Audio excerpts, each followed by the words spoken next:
오늘 우리에게 주신 한이의 말씀 마태복음 25장 19절부터 30절까지의 말씀입니다.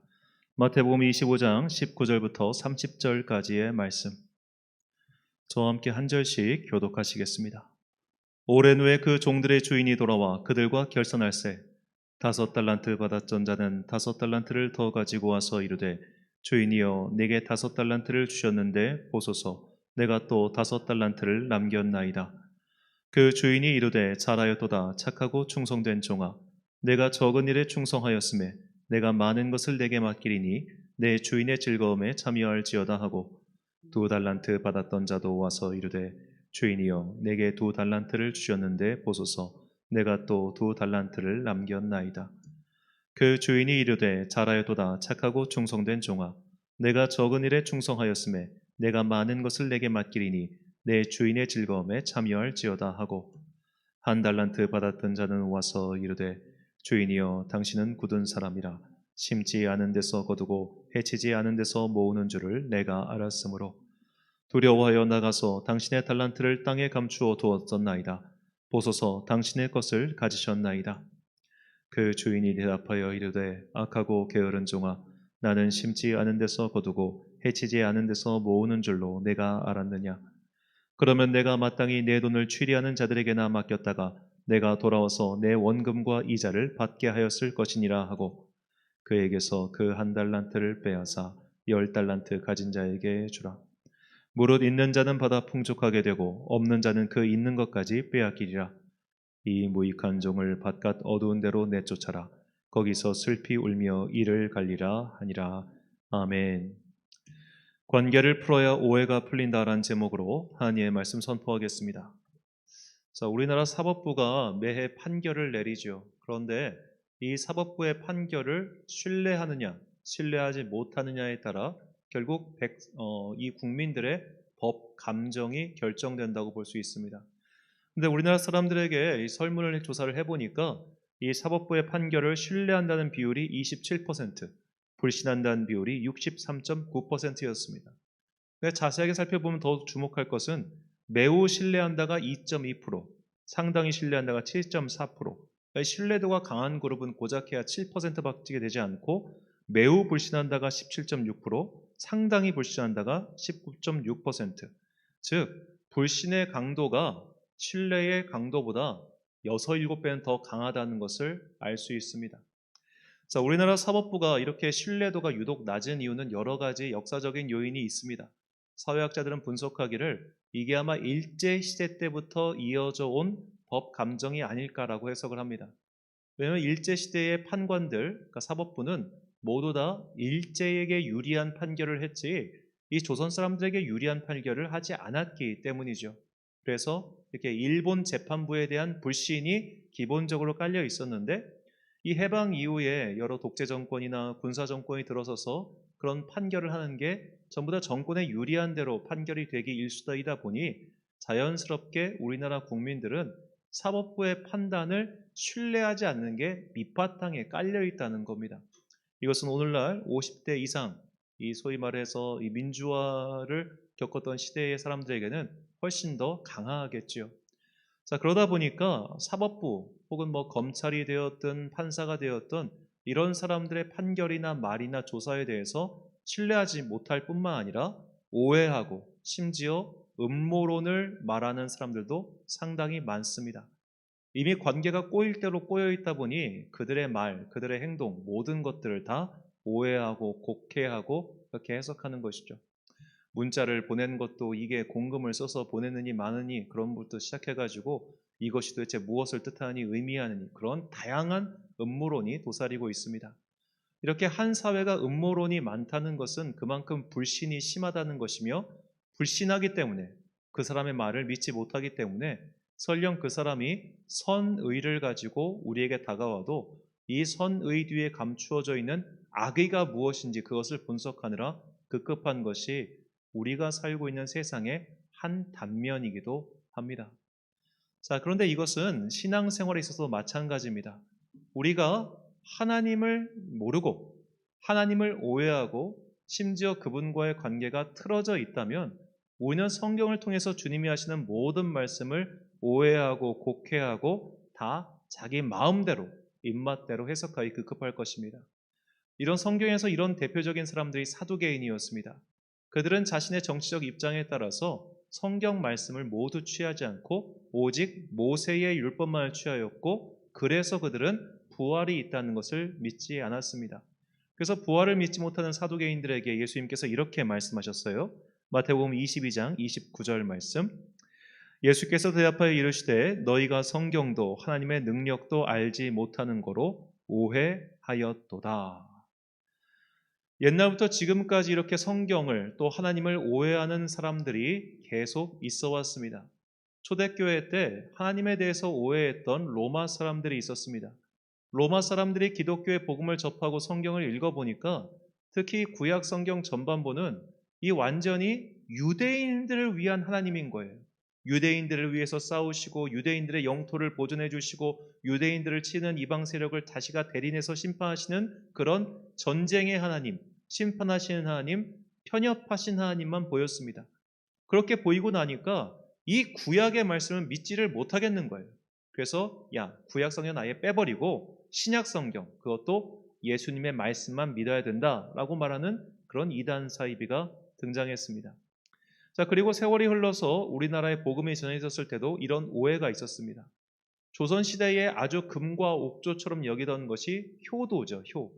효라고 하는 가치, 즉 자녀는 부모를 섬겨야 되고 이 부모를 섬기는 여러 가지 방법 중에 조상에게 제사를 드리는 것도 있었는데, 이 서양에서 들어온 이 마귀 같은 그들의 표현에선 사이비 이 종교가 이 조상의 제사를 부정하고 우리의 중요한 가치인 효도를 부정한다라고 여긴 것이에요. 그 이유인즉 예수님께서 제자들에게 말씀하실 때 너희가 나를 따라오려거든 너희의 부모와 형제를 봐버리고 나를 따라오라, 이렇게 말씀을 하시니 그 문장만 가지고 그들이 오해한 거예요. 하나님을 제대로 알지 못하고 예수님을 제대로 알지 못하는 상태에서 그 문장 하나만 떼어다가 이게 서양 종교래, 이것들 완전히 근본 없는 종자들 아니야? 이런 걸 어떻게 우리가 믿어? 나쁜 놈들이야 하고 배척하기 시작한 것이죠. 이처럼 하나님을 모르고 성경을 읽으면 이상하게 보기 시작합니다. 하나님을 오해한 채로 하나님의 말씀을 들으면 하나님이 이상해 보입니다. 자, 이게 오늘날 우리 성도들도 마찬가지예요. 특히 이제 헌금에 민감하신 사람들이 있습니다. 그런 사람들에게 아무리 성경 이야기를 하고 하나님에 대해서 오해 없이 설명을 해도 그들은 듣지 않아요. 저거 다 우리 돈 뜯어가려고 하는 수작이야. 그렇게 받아들이죠. 하나님께서 너희가 가지고 있는 것들에서 나에게 다시 이것을 바쳐라 라고 명령하신 이유는 그것을 통해서 하나님이 우리 등쳐먹어가지고 본인께서 배부르시고자 함이 아니죠. 하나님의 모든 자녀가 다 함께 행복하게 살기 위해서 너희가 가진 것을 마땅히 너희보다 더 어려운 사람들에게 나누어 주어라. 이것이 헌금의 본질이고 목적임에도 불구하고 이런 건 하나도 들어오지 않고 저거 다 우리 거 뜯어가려고 한 속셈이야 라고 오해하기 때문에 그 어떤 말들도 그들의 귀에 들어오지 않는 겁니다. 제가 이제 유튜브에 설교 올릴 때 헌금에 대해서 설교를 올리면 악플이 그렇게 달릴 수가 없습니다. 처음부터까지 들어볼 생각도 없어요. 그냥 그거 자체로 싫은 거예요. 이처럼 우리가 하나님에 대해서 오해를 하면 그 다음부터는 어떠한 말도 들어가지 않고 모든 것을 다 자기 마음대로 해석하고 곡해해서 결국에는 하나님과 우리 사이가 영영 멀어지게 되는 것이죠. 오늘 본문은 우리에게 그런 이야기를 전해주고 있습니다. 자, 예수님께서 천국에 대해서 비유로 말씀하실 때 달란트의 비유를 통해서 말씀하셨습니다. 한 주인이 멀리 여행을 떠나면서 3명의 하인을 불렀습니다. 그리고 각각 3명의 하인에게 재산을 나누어 맡깁니다. 한 명에게는 5달란트, 한 명에게는 2달란트, 그리고 마지막 한 명에게는 1달란트의 돈을 안겨줬죠. 오늘날 이 달란트의 금액을 책정하는 게 여러 가지 기준이 있습니다만 최소한 억 단위의 돈을 맡겼을 것이라 그렇게 생각을 합니다. 1달란트가 굉장한 무게의 금덩어리를 뜻하기도 하기 때문이죠. 자, 여하튼 간에 그 큰 금액을 맡기면서 여행을 떠날 때 이 각각의 5달란트 받은 사람, 2달란트 받은 사람은 그 돈을 가지고 열심히 일해서 재산을 부풀렸어요. 그런데 1달란트 받은 사람은 그 달란트, 그 금덩어리를 아마도 그냥 땅에 묻어버립니다. 자, 그러고 나서 이 종이 주인에게 이렇게 대답을 해요. 본문 24절과 25절을 제가 공동 번역 성경으로 읽어드리겠습니다. 그런데 한 달란트를 받은 사람은 와서 주인님, 저는 주인께서 심지 않은 데서 거두시고 뿌리지 않은 데서 모으시는 무서운 분이신 줄 알고 있었습니다. 그래서 두려운 나머지 저는 주인님의 돈을 가지고 가서 땅에 묻어두었습니다. 보십시오, 여기 그 돈이 그대로 있습니다. 하고 말하였다. 자, 심지 않은 데서 거두고 뿌리지 않은 데서 모으는 사람. 이 사람이 누굴까요? 강도입니다, 강도. 내가 일하지 않은 것을 탈취하고 내가 노력하지 않은 것을 빼앗는 것 강도죠. 즉, 이 하인은 주인을 강도라고 생각했어요. 그래서 주인이 저 돈을 주는 것은 뭔가 순수하지 않은 목적이 있을 것이다. 저것을 빌미로 우리의 것을 더 뺏어가려고 하는 악한 의도가 있을 것이다. 그렇게 오해를 하고 차라리 이거를 그냥 받은 대로 고스란히 되돌려드리자. 그런데 거금이니까 이걸 갖고 있다가 도둑질 당할까 봐 숨겨놨던 것이죠. 주인에 대해서 완전히 오해를 하고 있으니 그의 행동이 이렇게 나온 것입니다. 자, 그래서 주인이신 하나님께서 그에게 이렇게 대답하셨어요. 본문 26절과 27절 말씀. 그 주인이 대답하여 이르되 악하고 게으른 종아, 나는 심지 않은 데서 거두고 해치지 않은 데서 모으는 줄로 내가 알았느냐.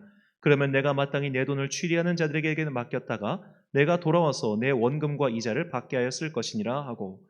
자, 이 종은 악합니다. 왜 악한가?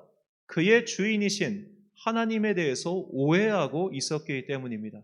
오해하고 있으니 제멋대로 행동했으며 그 오해는 거의 음해에 가까웠죠. 저 사람은 분명히 도둑이야, 강도야, 내 것도 다 빼앗아 갈 거야. 그렇게 여겼고 그렇게 행동했습니다.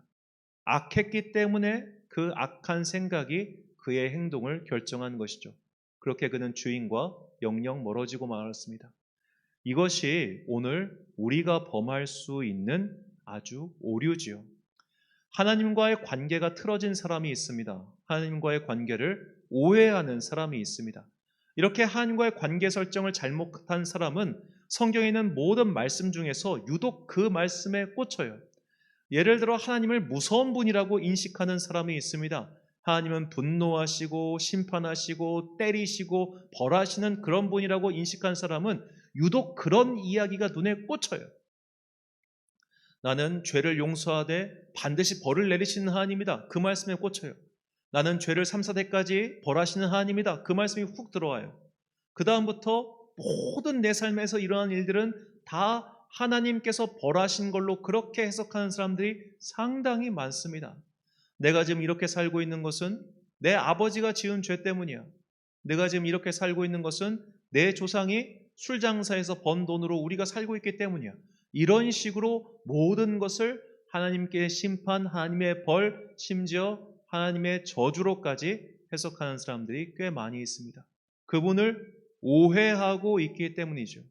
또한 반면에 하나님의 사랑을 너무 과대하게 생각하는 사람도 있습니다.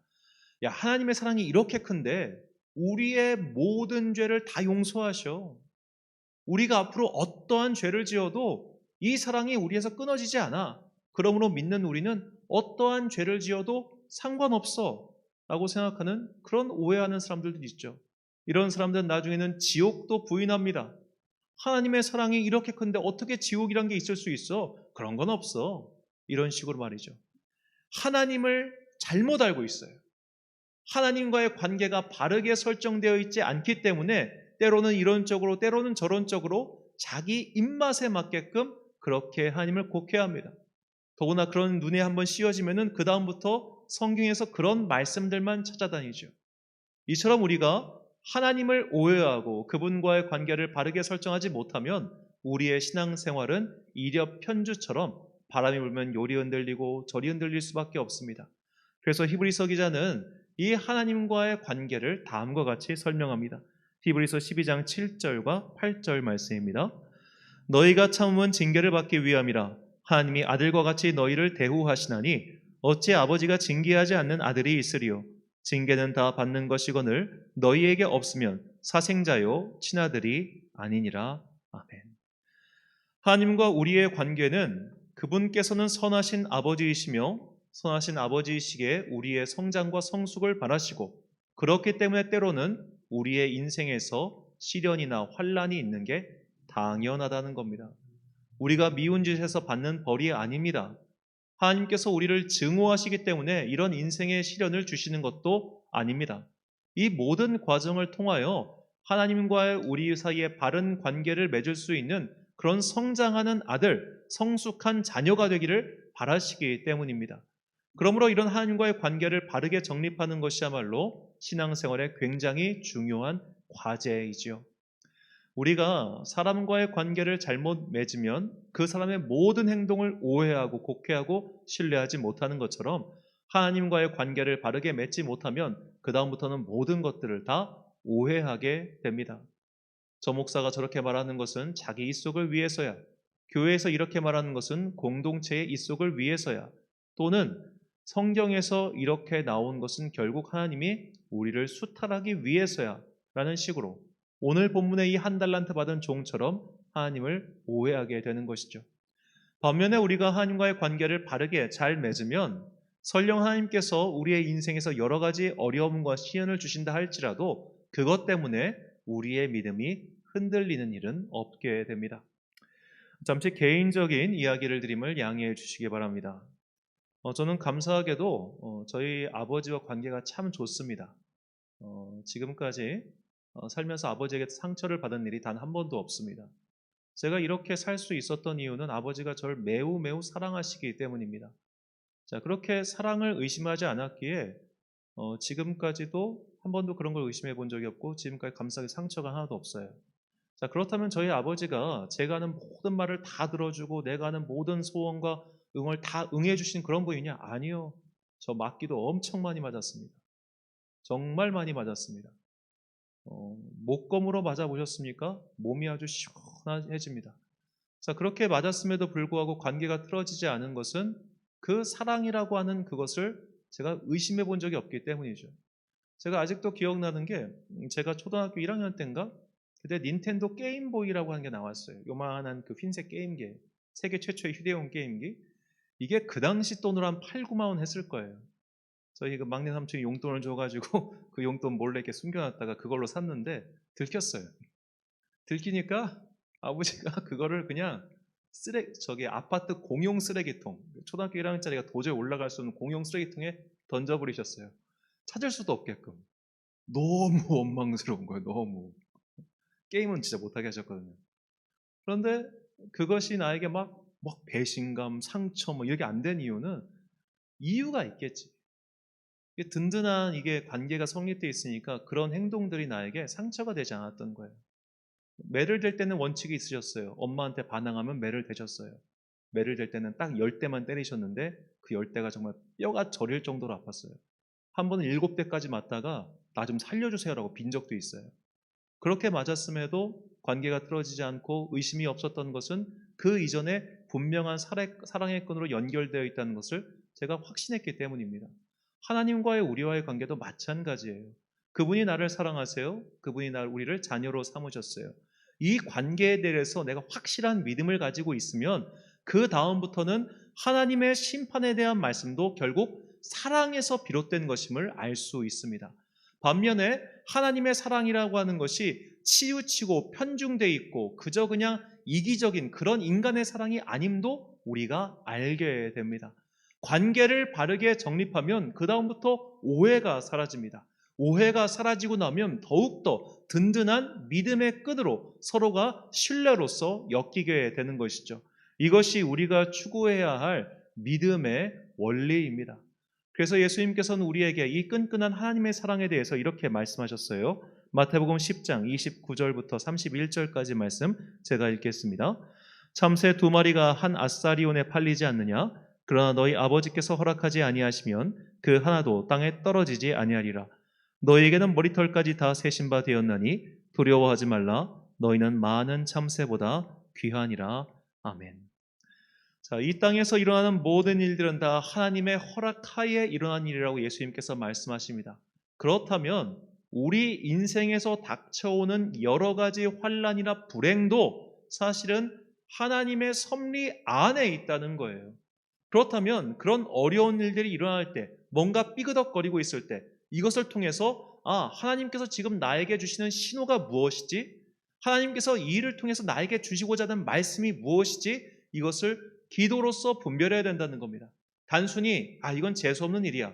또는 하나님은 나쁜 분이야. 왜 나한테 이런 일이 일어나? 이렇게 원망할 것이 아니라 이런 모든 일들을 통해서 우리는 하나님의 메시지를 발견하는 그런 훈련을 해야 된다는 겁니다. 이 훈련은 하나님과의 관계가 바르게 정립되어 있을 때 오해 없이, 상처 없이 진행될 수 있다는 것이죠. 그러므로 우리는 내가 하나님을 오해하고 있지는 않은지, 내가 하나님을 잘못 생각하고 있지는 않은지, 이것을 항상 말씀과 기도를 통해서 분별하며 훈련해야 합니다. 우리가 절대로 잊지 말아야 될 것은 하나님께서는 당신의 행복을 위해서 우리에게 이런 율법을 주신 것이 아니라 바로 우리의 진정한 행복을 위해서 이 모든 것들을 허락하셨다는 것입니다. 신명기 10장 12절부터 13절까지 말씀 우리가 참목소리를 읽겠습니다. 시작. 이스라엘아, 내 하나님 여호와께서 내게 요구하는 것이 무엇이냐? 곧 내 하나님 여호와를 경외하여 그의 모든 도를 행하고 그를 사랑하며 마음을 다하고 뜻을 다하여 내 하나님 여호와를 섬기고 내가 오늘 내 행복을 위하여 내게 명하는 여호와의 명령과 규례를 지킬 것이 아니냐. 아멘. 사랑하는 천안광성교회 성도 여러분, 그리고 이 예배를 함께 드리고 계신 귀한 주님의 자녀 여러분, 주인과 관계를 바르게 맺지 못했던 종은 주인을 자기 마음대로 강도로 취급하였습니다. 그래서 결국 그는 주인에게서 버림을 받고 말았습니다. 우리가 하나님과의 관계를 바르게 세우지 못하면 우리 또한 하나님과 멀어지게 됩니다. 그분을 자기의 마음대로 심판하시고 분노하시는 제멋대로의 신으로 파악한 사람들은 하나님을 온전히 이해하지도 못하고 그분의 마음을 깨닫지도 못하여 결국 그분과 멀어지고 말 것입니다. 하나님을 수전노처럼 여기고 우리의 것을 빼앗고 강탈해가는 그런 잡신으로 여기는 사람들은 결국 하나님의 온전한 사랑을 이해하지 못할 것입니다. 하나님께서 우리를 넘치게 사랑하시어 독생성자 예수 그리스도를 우리를 위한 화목제물로 삼으셨다는 것을 기억하십시오. 또한 하나님은 우리를 넘치게 사랑하시기 때문에 우리가 잘못된 길을 가는 것도 바라지 않으신다는 것도 기억하십시오. 결국 우리의 인생에서 일어나는 모든 일은 다 하나님의 섭리 안에 있으며 그 섭리 안에 일어나는 사건을 오늘 나를 향한 메시지로 받아들이기 위해서는 먼저 하나님과의 관계를 바르게 정립해야 합니다. 또 이것을 하는 방법은 우리가 기도와 말씀 생활을 통해서 하나님을 오해 없이 깨닫는 것이죠. 하나님은 사랑이시며 우리가 행복하기를 진심으로 바라고 계십니다. 이 믿음의 길이 우리를 진정한 복락으로 인도한다는 것을 잊지 마시고 기도와 말씀으로써 하나님과의 관계를 바르게 세워나가는 여러분과 제가 되시길 주님의 이름으로 축원합니다. 기도하겠습니다. 사랑과 은혜가 풍성하신 아버지 하나님, 우리는 하나님을 내 멋대로 오해하고 곡해하곤 하였습니다. 내 경험과 판단으로 주님의 말씀을 이리저리 조립하고 나에게 유리한 대로 혹은 내 마음을 이끄는 대로 그렇게 받아들여 왔음을 다시 한번 회개합니다. 주님, 우리가 이제는 기도와 말씀을 통하여 하나님과의 바른 관계를 맺어가게 하여 주옵소서. 주님께서 우리를 자녀로 삼아 주셨고 주님께서 우리의 진정한 부모가 되어 주신다는 것을 잊지 않게 하시고 내 삶에서 일어나는 여러 가지 일들을 통해서 오히려 하나님의 바른 뜻을 분별하고 그 뜻을 따라 살아가는 주의 자녀들 되게 하여 주옵소서. 이 모든 말씀 우리를 사랑하시어 자기 몸을 내어주신 예수 그리스도의 이름으로 기도드립니다. 아멘.